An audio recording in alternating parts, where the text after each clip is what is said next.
Этот рейнджер занимался своим привычным исследованием в Южноафриканском парке, когда наткнулся на нечто по-настоящему и невероятно феноменальное. Тимоти Янсен Ванбурн несколько лет проработал сафари-рейнджером в национальном парке Крюгера в Южной Африке. Национальный парк Крюгера – один из самых известных заповедников в Африке и крупнейший охотничий резерват на континенте. Он раскинулся почти на 20 тысяч квадратных километров, около 7800 квадратных миль, и является домом для некоторых из самых необычных видов животных в Африке, включая большую пятерку – слона, льва, носорога, леопарда и буйвола. В парке обитает примерно 12 тысяч слонов, 27 тысяч африканских буйволов и более 1000 леопардов, а также бесчисленное множество других животных. Это богатое разнообразие и удивительная дикая природа. Именно то, за что Тимоти так глубоко любил свою работу в Крюгере. Еще маленьким мальчиком он обожал посещать парк, чтобы посмотреть на животных. Уже тогда он ясно понимал, кем хочет стать, когда вырастет. В ранние годы Тим часто задавался вопросом, станет ли он биологом, смотрителем за животными или сотрудником парка. В итоге он выбрал последнее. Жизнь рейнджера в парке всегда приносила удовлетворение, как он и надеялся. Пребывание среди животных в их естественной среде дарило ему чувство покоя и цели, которое он не мог выразить словами. В его сердце всегда было особое место для животных. Но однажды для Тима все изменилось. Он вел группу посетителей через заповедник Маламала на территории национального парка Крюгера, и все шло как обычно. Пока они шли по парку и его окрестностям, день казался самым обычным.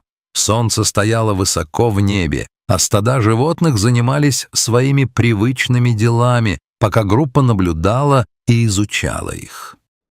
У Тима не было причин думать, что этот день будет чем-то отличаться от других. Но он и не подозревал, что вот-вот станет свидетелем чего-то, что изменит его жизнь, чего-то, что выходит далеко за рамки его обычных обязанностей гида. Тим также работал над закрытым проектом, который требовал от него проведения исследований в парке. Ему было поручено наблюдать за животными, их поведением и образом жизни. Целью был сбор заметок, которые помогли бы улучшить условия для животных и сделать их жизнь более комфортной и приятной. Рейнджер взял с собой камеру, чтобы иметь возможность снимать видео во время изучения дикой природы. Благодаря своей глубокой и растущей любви к животным, Тим был от природы любознателен и искренне хотел убедиться, что они счастливы и чувствуют себя непринужденно в своей среде.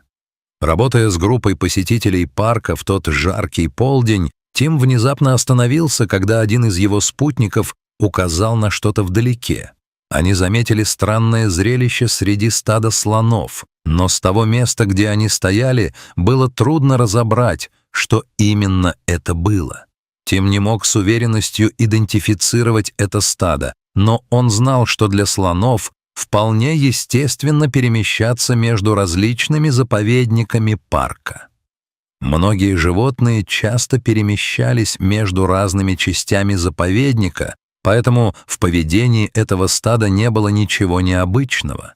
Тим продолжил выполнять свою роль гида и увел посетителей от этого места. И все же он не мог выкинуть ту картину из головы. Слоны, казалось, толпились вокруг чего-то, глядя на это, как ему показалось, с с явным замешательством. Когда он оглянулся снова, стадо уже отошло дальше. Пытаясь убедить себя, что это не было чем-то важным, он отогнал эту мысль и сосредоточился на завершении рабочего дня. Тем вечером, после того, как последние посетители покинули парк, Тим возобновил патрулирование с несколькими другими рейнджерами. Погода была идеальной, прохладной и спокойной. Вдалеке он видел многих обитателей Крюгера, наслаждающихся вечером. Как раз в тот момент, когда он размышлял о том, как ему повезло работать в такой близости от этих удивительных существ, кое-что привлекло его внимание. Это было то самое стадо слонов, которое он видел днем во время экскурсии. На этот раз они подошли гораздо ближе, и он мог ясно их видеть. Как он и подозревал, они принадлежали к стаду из другой части парка, которая время от времени забредала на эту сторону. Однако вскоре он понял, что увиденное им днем не было плодом воображения. Что-то было очень не так. Тим провел всю свою карьеру в качестве рейнджера, изучая животных, особенно слонов, своих абсолютных фаворитов.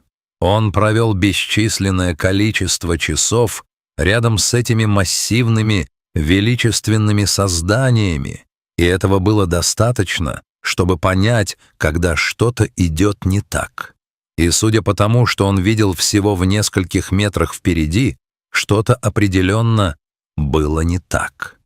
Сбитый с толку рейнджер поднялся на ноги и всмотрелся вдаль.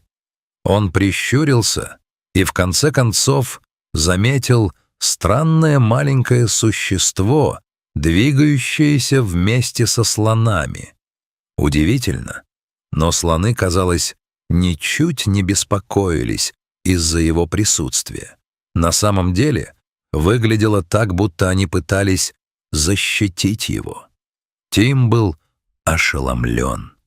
Конечно, слоны часто бывают нежными гигантами, но редко можно увидеть, как они играют с представителем совершенно другого вида, особенно с таким маленьким, как если бы он был частью их стада.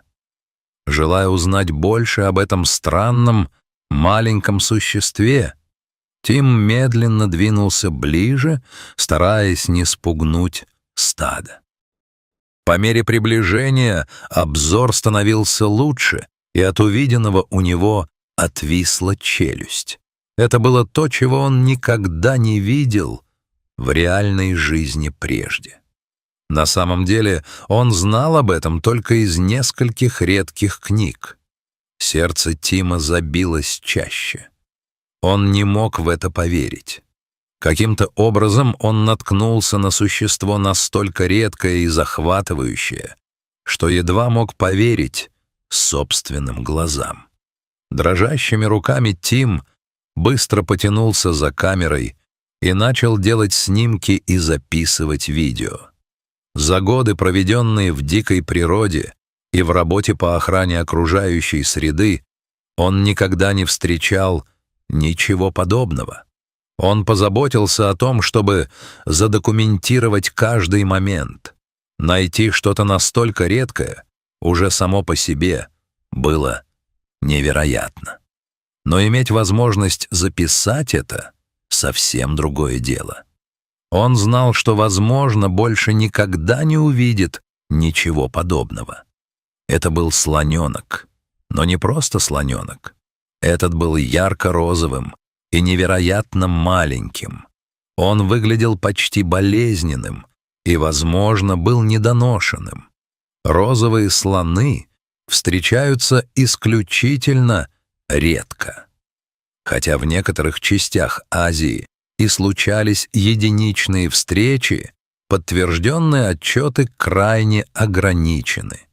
Странная окраска кожи слоненка была вызвана состоянием, известным как лейкизм. Лейкизм приводит к частичной потере пигментации кожи и тела.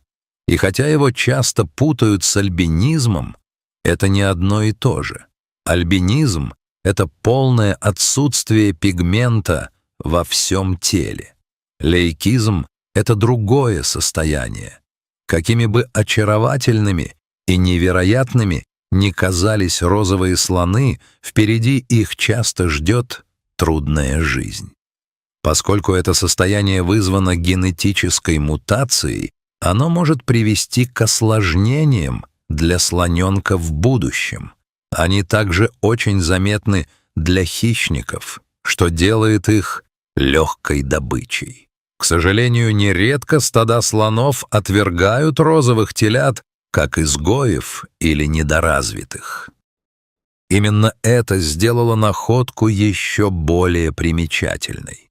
Это конкретное стадо вовсе не отвергало слоненка. Напротив, они защитно окружили малыша, пока он играл на траве с другими молодыми слонами. Спустя почти час наблюдений за слонами и их необычным новым членом семьи, Тим и его спутники покинули заповедник и вернулись на базу. Им не терпелось поделиться увиденным. Тим с гордостью показывал фотографии и видео редкого события и даже связался с изданиями, специализирующимися на животных.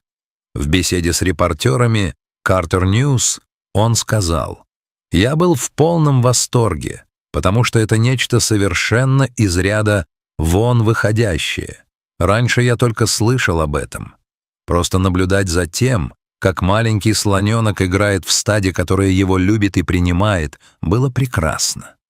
То, что ему удалось запечатлеть этот момент, сделало его еще более особенным. Тим получил огромное количество положительных отзывов на свою историю.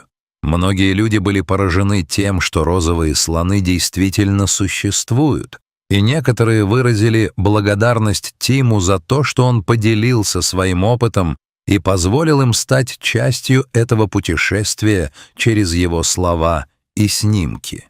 А вы знали о розовых слонах или были так же удивлены, как и мы, узнав, что они настоящие? Слышали ли вы раньше слово «лейкизм»? Расскажите нам в комментариях ниже. Спасибо за просмотр и до встречи в следующем видео.